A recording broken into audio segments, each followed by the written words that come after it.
the functional loss of nitric oxide precedes the structural changes by many years, sometimes decades.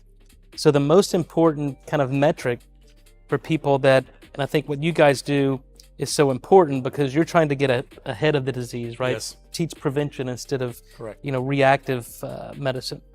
And so the most important metric, I think, and what the science supports, is that you have to figure out how well your body's making nitric oxide.